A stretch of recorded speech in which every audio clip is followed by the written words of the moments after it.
शासनाच्या इतर विभागातून पवित्र पोर्टलद्वारे नियुक्त शिक्षण सेवकांना मिळणार वेतन संरक्षण, अंमलबजावणी न केल्यास अधिकाऱ्यांवर कारवाई. मुंबई 16 जून 2026. नियमित शासकीय किंवा निमशासकीय सेवेतून पवित्र पोर्टलद्वारे शिक्षणसेवक पदावर नियुक्त झालेल्या कर्मचाऱ्यांना वेतन संरक्षण आणि वेतन निश्चितीचे लाभ तात्काळ देण्याचे आदेश राज्य शासनाने दिले आहेत. या संदर्भातील सविस्तर स्पष्टीकरण देणारे परिपत्रक शालेय शिक्षण व क्रीडा विभागाने 15 जून 2026 रोजी जारी केले आहे.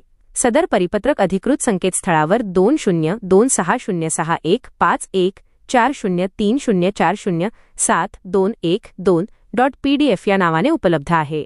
शासनाच्या 18 फेब्रुवारी 2026च्या मूळ निर्णयानुसार वेतन संरक्षणाची तरतूद करण्यात आली असतानाही क्षेत्रीय स्तरावर अधिकाऱ्यांकडून त्याची अंमलबजावणी होत नसल्याने अनेक तक्रारी प्राप्त झाल्या होत्या. या पार्श्वभूमीवर शासनाने स्पष्टीकरण जारी करत अधिकाऱ्यांच्या अनास्थेवर तीव्र नाराजी व्यक्त केली आहे. परिपत्रकातील महत्त्वाची स्पष्टीकरणे. इतर विभागांतील कर्मचाऱ्यांनाही लाभ. उमेदवार पूर्वी शिक्षक संवर्गाव्यतिरिक्त इतर कोणत्याही विभागातील वर्ग -4 गट डी शिपाई परिचर ई किंवा वर्ग -3 गट सी लिपिक तलाठी ग्रामसेवक पोलीस अंमलदार ई पदांवर नियमित कार्यरत असल्यास त्यांनाही हे वेतन संरक्षण लागू होईल. शिक्षणसेवक काळातच मिळणार लाभ. ज्या उमेदवारांचा शिक्षणसेवक परिवीक्षाधीन कालावधी सुरू आहे त्यांना 18 फेब्रुवारी 2026 पासून तर नवीन नियुक्त उमेदवारांना नियुक्तीच्या दिनांकापासूनच वेतन निश्चितीचे प्रत्यक्ष लाभ अदा करावेत. हा कालावधी संपण्याची वाट पाहू नये असे स्पष्ट करण्यात आले आहे. पेन्शनसाठी पूर्वसेवा जोडणार.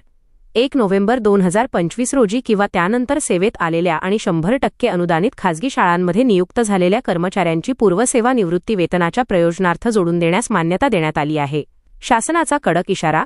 सदर नियम स्वयंस्पष्ट असतानाही उमेदवारांना लाभापासून वंचित ठेवल्यास यापुढे तक्रार प्राप्त झाल्यास संबंधित अधिकाऱ्याला वैयक्तिकरित्या जबाबदार धरून कारवाई करण्यात येईल. शिक्षण आयुक्तांना या निर्णयाच्या काटेकोर अंमलबजावणीचा आढावा घेऊन सर्व संबंधितांना तात्काळ सूचना देण्याचे आदेश उपसचिव आबासाहेब कवळे यांनी दिले आहेत.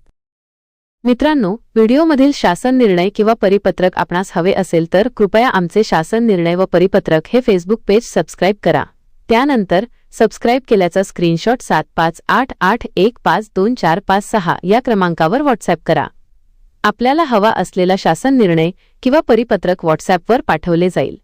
लक्षात ठेवा, शासन निर्णय व परिपत्रक मिळवण्यासाठी फेसबुक पेज सबस्क्राईब करणे आवश्यक आहे.